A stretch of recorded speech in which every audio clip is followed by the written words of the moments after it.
Hello everyone, I am Sonam. Welcome back to my YouTube channel Apna Vidyalaya. आज के इस video में हम आपको बताने वाले हैं एक वेरी मोस्ट इम्पॉर्टेंट टॉपिक। वो है कि आपके 2022 में कोविड-19 महामारी के कारण जो आपके सिलेबस में कटौती हुई है, ठीक है, 30% आपके सिलेबस कम कर दिए गए हैं।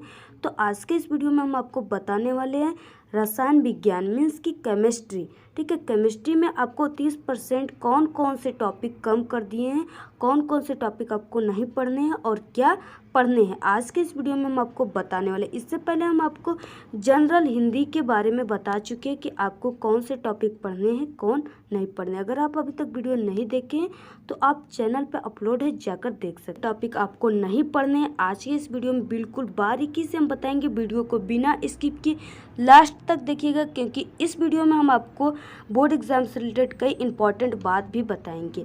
तो यहाँ पे देखिए, फर्स्ट के बारे में बताएंगे, फिर उसके बाद पार्ट सेकंड केमिस्ट्री। तो यहाँ पर केमिस्ट्री का पार्ट फर्स्ट का पहला चैप्टर वो है ठोस अवस्था, सॉलिड स्टेट, इकाई 1, ठीक है। इसमें आपको कौन से टॉपिक को नहीं पढ़ने हैं? ठोस अवस्था सॉलिड स्टेट चैप्टर में आपको क्या नहीं पढ़ना है, ठीक है। विद्युतीय एवं चुंबकीय गुण धातुओं का बैंड सिद्धांत, ठीक है, जो धातुओं और अधातुओं का किस प्रकार पहचान किया जाता था, बैंड सिद्धांत थे, उसको आपको नहीं पढ़ना है। फिर उसके बाद आपको चालक नहीं पढ़ना है, अर्धचालक नहीं पढ़ने हैं, अर्धचालक नहीं पढ़ना है, कुचालक और एन और पी प्रकार के जो अर्धचालक थे वो भी आपको क्या करना है, नहीं पढ़ना है ठोस अवस्था में। फिर उसके बाद नेक्स्ट इकाई रहा विलयन। विलयन में आपको क्या पढ़ना है, क्या नहीं पढ़ना है। तो यहाँ पे देखिए, विलयन चैप्टर है जो इसमें आपको सब कुछ पढ़ना है, लेकिन कुछ ही टॉपिक इसमें से हटाया गया, क्योंकि ये आपकी क्लास 12th केमिस्ट्री का वेरी मोस्ट इम्पॉर्टेंट ये आपका लेक्शन है, ठीक है, ये पार्ट है। इसमें से आपके क्वेश्चन बहुत पूछे जाते हैं आपके बोर्ड एग्जाम में। तो यहाँ पे देखिए, असामान्य आणविक द्रव्यमान और वांट हाफ गुणांक को सिर्फ व सिर्फ विलयन सॉल्यूशन चैप्टर से हटाया गया है, बाकी सभी टॉपिक को आपको पढ़ना है। फिर उसके बाद नेक्स्ट रहा इकाई 3। इकाई 3 रहा विद्युत रसायन, ठीक है। विद्युत रसायन में आपको क्या क्या पढ़ना है यहाँ पे, तो इसमें आपको विद्युत अपघट्य के नियम यानी कि प्रारंभिक विचार जो थे उन सभी को नहीं पढ़ना है। फिर उसके बाद शुष्क सेल देखिए, फिर उसके बाद नेक्स्ट रहा विद्युत रसायन। इसमें आपको क्या नहीं पढ़ना है, तो इसमें देखिए विद्युत अपघट्य के नियम, ठीक है, प्रारंभिक विचार को नहीं पढ़ना है, और बाकी जो भी सेल हैं उन सभी सेलों के बारे में आपको नहीं पढ़ना है, जैसे शुष्क सेल, ठीक है, अपघटनीय सेल, गैल्वेनी सेल, सीसा संचायक सेल और ईंधन सेल। और उसके बाद आपका यहाँ पे संक्षारण किसे कहते हैं, इसको भी, इस टॉपिक को भी नहीं पढ़ना है, ठीक है। फिर उसके बाद नेक्स्ट रहा इकाई 4। इसमें आपको रासायनिक बलगतिकी जो चैप्टर है, इसमें आपको संघट्ट सिद्धांत की अवधारणा क्या है ये भी आपको नहीं पढ़ना है, जो कि आप सभी स्टूडेंट को ये बहुत ही, ठीक है, बहुत ही हार्ड था ये टॉपिक। संघट्ट सिद्धांत की अवधारणा जो ग्राफ वाला था, इसको आपको बिल्कुल नहीं पढ़ना है, ठीक है। ये आपके चैप्टर से 30% में से कम कर दिया गया है।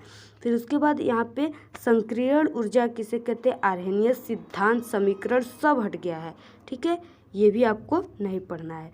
फिर उसके बाद नेक्स्ट रहा पृष्ठ रसायन, सरफेस केमिस्ट्री में आपको क्या नहीं पढ़ना है, 30% में क्या कम कर दिया गया, तो यहाँ पे उत्प्रेरक, ठीक है, कैटेलिस्ट जो है ये आपको नहीं पढ़ना है। इसमें आपको समांगी और विषमांगी उत्प्रेरक को नहीं पढ़ना है।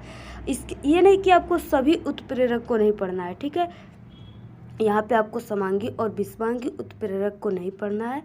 फिर उसके बाद सक्रियता और चयनात्मकता, उसके बाद सक्रियता और चयनात्मकता, ठीक है, एग्जाइम, उत्प्रेरण, पायसों के प्रकार कितने थे, ये भी आपको कोई भी टॉपिक इसमें से जो भी हमने कहा नहीं पढ़ना है।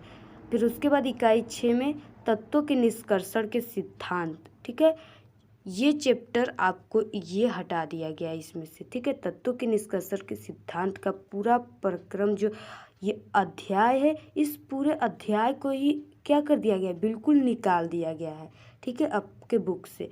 तो यहाँ पे देखिए, तत्वों के निष्कर्षण का कोई भी टॉपिक नहीं पढ़ना है, पूरे चैप्टर को ही नहीं पढ़ना है। ठीक है। 30% में ये आपका बिल्कुल कम कर दिया गया है। इसमें बहुत सारे फिगर वगैरह थे, सबको कम कर दिया गया है। फिर उसके बाद नेक्स्ट रहा, देखिए आपके 30% में आप लोगों के समय बहुत ही चैप्टर हटा दिए गए हैं और बहुत ही टॉपिक को नहीं पढ़ना है। इसलिए आप लोग ज़्यादा से ज़्यादा हार्ड वर्क करिए और अच्छे से अच्छे मार्क्स लाइए, ठीक है। अच्छे नंबर से आप लोग बिल्कुल पास हो जाओ। तो यहाँ पे देखिए, फिर उसके बाद नेक्स्ट रहा वर्ग 15 के तत्व, ठीक है। वर्ग 15 के तत्व में आपको नाइट्रोजन के ऑक्साइड केवल संरचना नहीं पढ़ना है, ठीक है। संरचना में इसकी चित्र नहीं आएंगे और बाकी इसके बारे में इनकी रिएक्शन सब आएंगे, पढ़ना है आपको। फिर उसके बाद फास्फोरस के अपरूप जो थे, ठीक है, वो भी नहीं पढ़ना है उसके बारे में बिल्कुल। फास्फोरस के यौगिक भी नहीं पढ़ना है, फास्फिन हैलाइड, ठीक है, फास्फोरस ट्राइक्लोराइड, फास्फोरस पेंटाक्लोराइड का विरचन, इसके बारे में कुछ भी नहीं पढ़ना है। और यहाँ पे ऑक्सो अम्लों का केवल प्रारंभिक परिचय, ये भी हटा दिया गया है। फिर उसके बाद नेक्स्ट रहा वर्ग 16 के तत्व जो है, उसमें आपको सल्फ्यूरिक अम्ल का औद्योगिक उत्पादन को नहीं पढ़ना है, बाकी आपको लेबोरेटरी मेथड को पढ़ना है। नेक्स्ट रहा इकाई 8, जिसमें डी और एफ ब्लॉक के तत्व सम्मिलित है। इसमें आपको K2Cr2O7 और KMnO4 का विचरण, यानी इसके जो बनाने की गुण है इसको नहीं पढ़ना है, ठीक है। इसके गुणधर्म, रासायनिक properties, chemical properties, physical properties वगैरह कुछ को नहीं पढ़ना है, ठीक है, कुछ भी नहीं पढ़ना है। फिर उसके बाद नेक्स्ट रहा लेंथेनाइट। लेंथेनाइट तत्व में आपको अभिक्रियाशीलता किसे कहते हैं, इस टॉपिक को हटा दिया गया है। एक्टिनॉइड में आपको इलेक्ट्रॉनिक विन्यास, ऑक्सीकरण अवस्थाओं का तथा लेंथेनाइड से तुलना, ये सब नहीं पढ़ना है, ठीक है। और बाकी सब पढ़ना है इसमें। लेंथेनाइड संकुचन किसे कहते हैं, बहुत इंपॉर्टेंट टॉपिक है, इसको भी पढ़ना है। इसमें सिर्फ लेंथेनाइड से तुलना हटा गया, इलेक्ट्रॉनिक विन्यास हटा दिए गए, क्योंकि ये सब आप टॉपिक 11th में पढ़ चुके हो, इसलिए आपको 12th में पढ़ने की कोई नेसेसरी नहीं है, ठीक है। इसलिए इस टॉपिक को हटा दिया गया। इकाई 9 में, ठीक है, 9 में उप संयोजन यौगिक को हटा दिया गया है, 30% में कम कर दिए गए हैं। फिर उसके बाद संरचना एवं त्रिविमीय समवायता को हटा दिया गया है। धातुओं के निष्कर्षण देखिए हटाया गया है।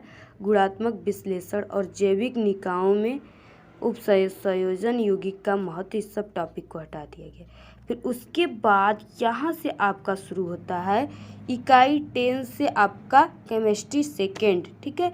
इसमें आपको पहला चैप्टर जो है वो है हेलो एल्केन और हेलो एरीन, ठीक है। इसको आपको क्या कर दिया गया, हटा दिया गया है। फिर उसके बाद यहाँ पे देखिए हेलो एल्केन और हेलो एरीन को हटा दिया गया है, लेकिन इसको जानना बहुत ही ज़रूरी है, क्योंकि अगर आप हेलो एल्केन और हेलो एरीन को नहीं जानेंगे तो आप केमिस्ट्री के कई टॉपिक को आप नहीं समझ पाएंगे। मीन्स कि केमिस्ट्री पार्ट सेकेंड को आप समझ ही नहीं पाएंगे। इसलिए आप लोग हेलो एल्केन और हेलो एरीन को ज़रूर पढ़ लीजिएगा, सिर्फ पढ़ लीजिएगा समझने के लिए, ठीक है। तो अगर आप लोग नहीं देखे वीडियो तो चैनल पे हमारे अपलोड है, आप लोग देख सकते हो। फिर उसके बाद डाइक्लोरोमेथेन हट गया है चैप्टर से 30% में, और ट्राइक्लोरोमेथेन भी हटा है, टेट्राक्लोरोमेथेन, आयोडोफॉर्म, फ्रियॉन, ठीक है,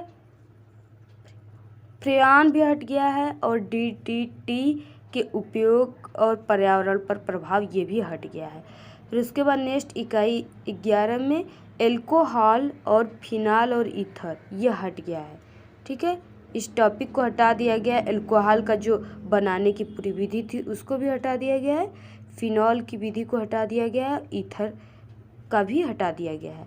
फिर उसके बाद नेक्स्ट मेथेनॉल एवं एथेनॉल के उपयोग भी हट गए हैं। मेथेनॉल और एथेनॉल के जो उपयोग थे वो भी हट गए हैं। फिर उसके बाद नेक्स्ट रहा इकाई 13। फिर उसके बाद नेक्स्ट रहा नाइट्रोजन युक्त कार्बनिक यौगिक।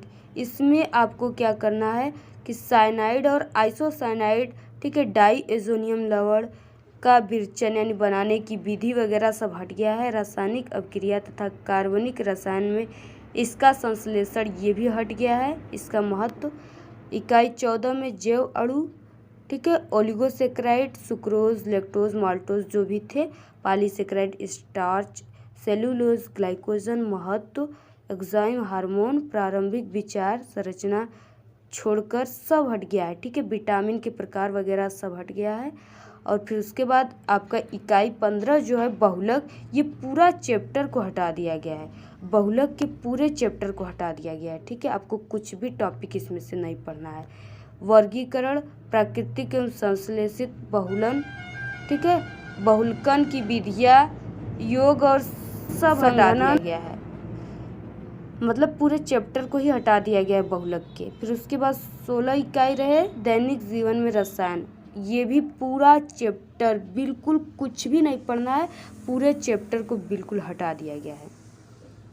तो ये रहे आपके 30% जो कि कोविड-19 महामारी के कारण पाठ्यक्रम न होने के कारण सरकार द्वारा आपको 30% की कटौती की गई है आपके पूरे सिलेबस में से। ठीक है, तो आपको समझ में आ गया कि आपको कौन से टॉपिक नहीं पढ़ने हैं, क्या क्या नहीं पढ़ने हैं। ठीक है, अब कि आपको ये समझ में आया होगा। तो आज के इस वीडियो में इतना ही। आपको वीडियो कैसा लगा? अगर वीडियो पसंद आए तो एक बड़ा सा लाइक कर दे, चैनल को सब्सक्राइब करके बेल आइकन को जरूर प्रेस कर दे, कमेंट करना ना भूले। Thank you, all the very best, bye bye.